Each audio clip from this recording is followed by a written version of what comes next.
శ్రీ సత్యనారాయణ స్వామి వ్రత విధానం. వ్రత విశిష్టత, విధానము. ఈ వ్రతమును ప్రజల కష్టములను విచారములను పోగొట్టును. ధనధాన్యముల వృద్ధి నొందించును.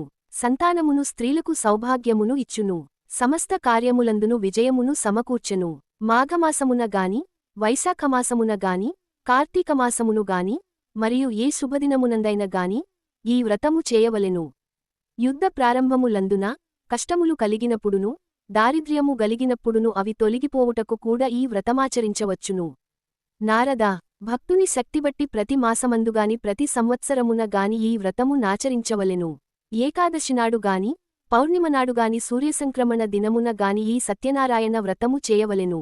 వ్రతము రోజు విధిగా చేయవలసిన పనులు: పొద్దుట లేచి దంతధావనాదులు కాలకృత్యాలు, స్నానాది నిత్యకర్మములు ఆచరించి భక్తుడు ఇట్లు వ్రతసంకల్పం చేసి దేవుణ్ణి ప్రార్థింపవలెను. ఓ స్వామీ, నీకు ప్రీతి కలుగుటకై సత్యనారాయణ వ్రతము చేయబోవుచున్నాను, నన్ననుగ్రహింపుము. ఇట్లు సంకల్పించి మధ్యాహ్న సంధ్యావందనాదులోనర్చి సాయంకాలము మరల స్నానము చేసి ప్రదోషకాలము దాటిన తరువాత స్వామికి పూజ చేయవలెను.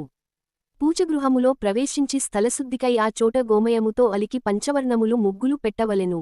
ఆ ముగ్గులపై అంచులున్న కొత్త బట్టలను పరిచి బియ్యము పోసి మధ్య వెండిది కాని, రాగిది కాని, ఇత్తడి కాని కలసమునుంచవలెను. బొత్తిగా పెదవారైనచో మట్టి పాత్రనైనా ఉండవచ్చును. కాని శక్తియుండి కూడా లోపము చేయరాదు.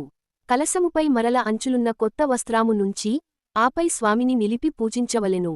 ఎనుబడి గురిగింజల యొత్తు బంగారముతోగాని, అందులో సగముతోగాని, ఇరువడి గురిగింజల ఏత్తు బంగారముతోగాని సత్యనారాయణ స్వామి ప్రతిమను జయించి పంచామృతములతో శుద్ధిచేసి మండపములో నుంచవలెను. పూజాక్రమము: గణపతి, బ్రహ్మ, విష్ణువు, శివుడు, పార్వతి అను పంచలోకపాలకులను, ఆదిత్యాది నవగ్రహములను, ఇంద్రాద్వష్టదిక్పాలకులను ఇక్కడ పరివార దేవతులుగా చెప్పబడిరి. కావున వారిని ముందుగా ఆవాహనము చేసి పూజించవలెను. మొదట కలశలో వరుణదేవు నావాహనము చేసి విడిగా పూజించవలెను. గణేశాదులను కలశకు ఉత్తరమున ఉత్తర దిక్రుమాప్తిగా ఆవాహన చేసి సూర్యాది గ్రహములను, దిక్పాలకులను ఆయా స్థానములలో ఆవాహన చేసి పూజించవలెను. ఆ పిమ్మట సత్యదేవుని కలశమందు ప్రతిష్ఠించి పూజ్చేయవలెను. 4 వర్ణములు వారికి పూజావిధానము: బ్రాహ్మణ, క్షేత్రియ, వైశ్యు, శూద్రులనెడి 4 వర్జలవారును, స్త్రీలును గూడు ఈ వ్రతము చేయవచ్చును.